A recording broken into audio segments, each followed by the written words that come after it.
মুহূর্তে আমি রয়েছি হচ্ছে সেই বিখ্যাত তালসারি বিচে। এখন বাজে হচ্ছে 4:45 এবং দেখো যে আমার সাথে আমার বন্ধু রয়েছে, আমি রয়েছি, দুজনেই স্যান্ডেল পরেছি। বাট আমারটাতে অতটা কিন্তু যদি বলি বালিতে সেভাবে দেবে যাচ্ছে না, কিন্তু যদি ওরটা দেখো, এই দেখো,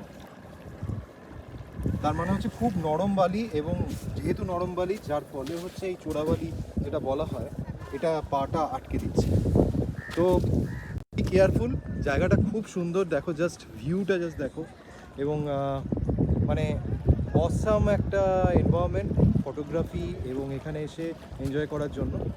তো সাবধানতা বজায় রাখলে এরকম অনেক সুন্দর জায়গা তোমরা ভিজিট করতে পারবে। এবং আমি যদি জুম করে দেখাই, দেখো ওপারে অনেক লোক গেছে বোট করে। আমি জানি না এই যে পারমিশনগুলো কারা দেয়, বাট এই রিস্কগুলোর জন্যই বোধহয় আজকে আমাদের এই বিপদগুলো হচ্ছে। তো এটা একটু কেয়ারফুল থাকা উচিত যাতে ভবিষ্যতে সুন্দর জায়গাগুলোতে সুন্দরভাবে উপভোগ করা যায়।